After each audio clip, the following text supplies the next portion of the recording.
Assembly for Scotland. But I think the opposite happened, but hey, that's by the by. By the way, I've confronted Scottish nationalism face-to-face in the street in Edinburgh. It was terrifying. And the police came along, did a marvellous job. They locked me in a pub for my safety. It was quite an afternoon.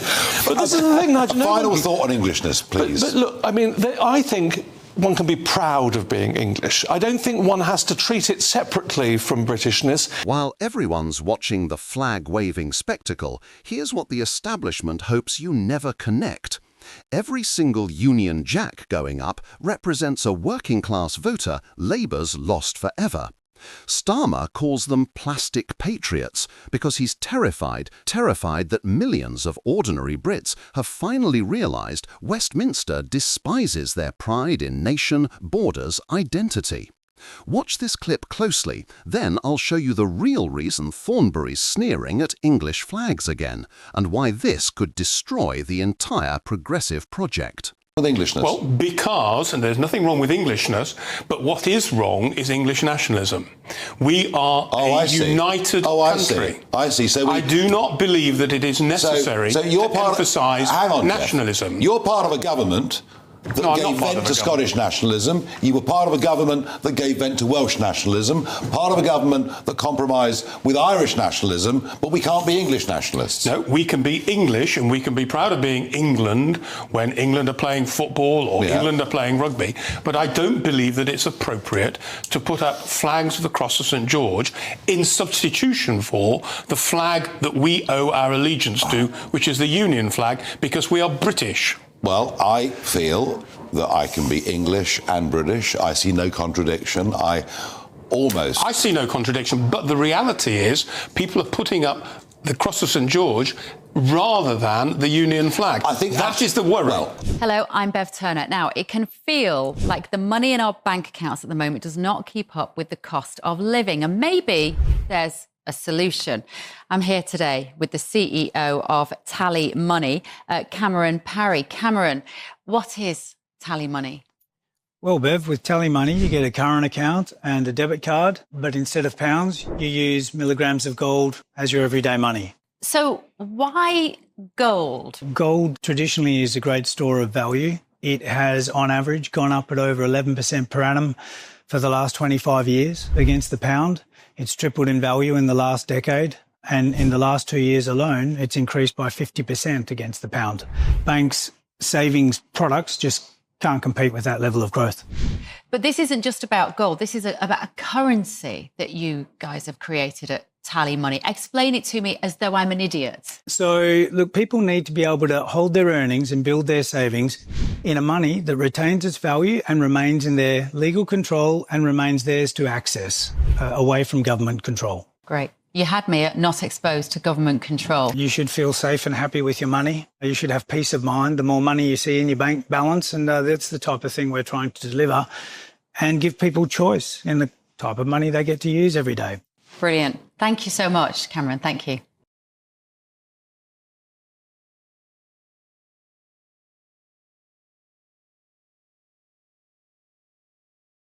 I think both are going up, to be fair, but I understand one. It started off with the Cross of St George more.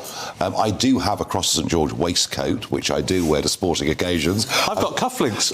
Yeah, I think I've worn them on your show. I've got Cross of St George cufflinks. It's very interesting, isn't it? It seems to me that we tolerate nationalism in all the far parts of the United Kingdom. I think English nationalism is dreadful. Totally right, Nigel. I'm afraid I disagree with Jeff here. I think there's absolutely nothing wrong with the Cross of St George. There's nothing wrong with the Union flag. I think, I'm actually delighted to see it around and more than it has been in recent years. But I think it was sort of culturally almost, warped away from what it should have been. It was people were accused and considered to be somehow behaving badly if they displayed the Union flag or the Cross of St George. It's totally outrageous. Isn't what's happening here? It's our flag. Isn't what's happening here, with millions of these flags going up all around the country, that actually ordinary decent people are reclaiming the flag as something we can be proud of? Well, absolutely, as long as it is the Union flag. Is your worry, Jeff, that Englishness doesn't somehow have the same level of inclusion as Britishness? Is it that? I entirely agree with your point that sometimes we are English and sometimes we're British, sometimes we're European, because it depends on... Oh, I don't know about that. Well, I know you would. But for example, in the Ryder Cup, I will support Europe. Yeah. Because that is part of the organisation that I belong to. I belong to Britain. I accept I'm English. But at the same time, I don't believe that it's appropriate in this day and age to be talking about nationalism.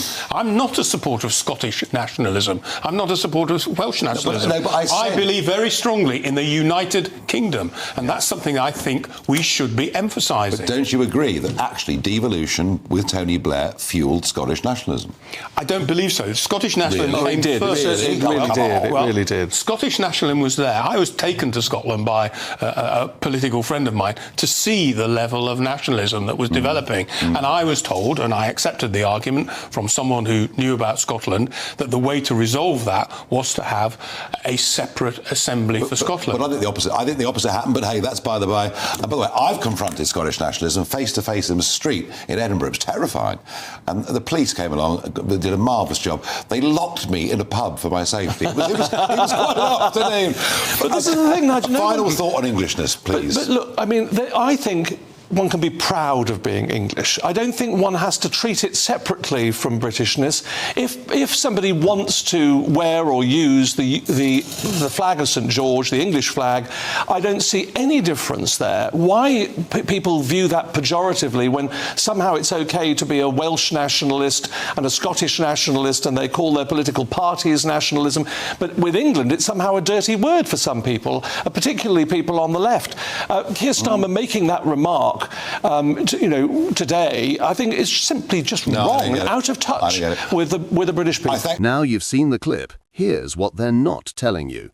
While the BBC presents this as a harmless story about flags, what you just watched is actually the first visible sign of something much more profound happening across Britain. This isn't just about patriotism. It's about millions of working-class voters discovering that the establishment they've trusted for decades actively despises their very identity. Let me show you exactly what's happening here, because this flag movement represents something far bigger than anyone in Westminster wants to admit. Every Union Jack and Cross of St George going up represents a Labour voter who will never vote Labour again. Starmer knows this, that's why he's terrified. He's calling them plastic patriots because he understands that when working-class people reclaim their national identity, they stop buying the progressive narrative that has kept Labour in power for generations. But here's where it gets really interesting. Notice how the establishment media immediately tries to delegitimize this movement. They ask who's paying for the flags, as if working-class communities couldn't possibly fund their own protests. They imply it's some shadowy far-right operation, when Joseph Moulton has clearly stated it's all locally crowdfunded. This is the same playbook they used during Brexit. Dismiss grassroots movements as somehow illegitimate when they don't align with the progressive consensus. Now, here's the connection that changes everything. Remember Emily Thornberry's infamous tweet about that house in Rochester with England flags? That wasn't an accident. That was the mask slipping. Labour's contempt for working-class patriotism has been there for years. They just usually manage to hide it better. Thornberry lost her job for showing what Labour really thinks about English working-class identity. But nothing has changed in their worldview. What you're seeing now is working-class English people finally realizing that the Labour Party, which their families supported for generations, actually shares Thornberry's disdain for their culture. These flags aren't just patriotism, they're a political awakening. They represent millions of people understanding that Labour's progressive values include sneering at their national pride, their concern about borders, their attachment to traditional British identity. Here's the evidence that proves this point. Look at the contrast in how our establishment treats different nationalisms. The same politicians who condemn English patriotism actively promoted Scottish nationalism. They created a Scottish Parliament and poured millions into celebrating Scottish identity. They happily accommodate Welsh nationalism and Irish nationalism. But English nationalism? That's somehow dangerous and divisive. This double standard isn't accidental, it's strategic. The progressive establishment understands that Scottish nationalism weakens the United Kingdom and undermines traditional British institutions. What they fear about English nationalism is exactly the opposite. It strengthens British identity and the very values they're trying to dismantle. When English working-class people embrace their identity, they start questioning why their taxes fund politicians who seem to hate their culture. Now here's where Douglas Murray's analysis becomes crucial. In The Strange Death of Europe, he documented how progressive elites have spent decades undermining national identity across Western countries. But they hit a problem in England. English working-class people aren't buying it anymore. The flag movement represents ordinary Britons reclaiming something that was systematically stolen from them, pride in who they are. Let me show you the economic dimension they're desperately trying to hide. Every person flying these flags represents someone who's starting to connect cultural pride to political choice. When working-class voters realize that Westminster despises their patriotism, they start questioning other establishment positions too. They start asking why their communities are being transformed beyond recognition through mass immigration. They wonder why their children can't afford housing while their taxes fund services for illegal migrants. They question why foreign courts can overrule British democracy. This terrorizes the establishment because they know British elections are won and lost on working-class votes. When Nigel Farage says this could destroy the entire progressive project, he's absolutely right. Because once working-class voters reclaim their cultural identity from progressive scorn, they start voting for politicians who actually represent their interests instead of sneering at their values. But here's the most important part, and this is what Starmer and his progressive allies truly fear. This flag movement isn't just about patriotism. It's about working-class voters discovering that they've been exploited for decades by a political class that despises them while relying on their votes.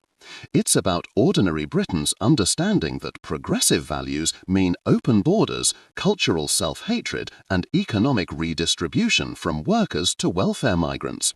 The establishment calls these people far-right because they know the alternative label would be far more dangerous: politically awakened. A working-class voter who embraces British identity while rejecting progressive ideology is the establishment's worst nightmare. That's why they need to smear them as extremists instead of acknowledging them as citizens exercising their democratic right to political expression. So what can we do about this? First, we need to support movements like Flag Force UK. Share their content, donate if you can, and most importantly, fly these flags yourself. Every flag that goes up chips away at the progressive narrative that British patriotism equals extremism. Second, we need to hold politicians accountable for this double standard. Ask your MP why English nationalism is unacceptable while Scottish nationalism gets its own parliament. Demand to know why working-class concerns about mass immigration get dismissed as racist while progressive elites live in gated communities. Make them explain why British taxpayers should fund politicians who clearly despise British culture. Finally, and most crucially, we need to build on this cultural awakening with political action. The flag movement shows that working-class voters are ready to abandon Labour, but they need somewhere to go. They need politicians who will combine patriotic British identity with policies that actually serve working-class interests: controlled immigration, economic protection for British workers, and an end to the culture war against traditional British values.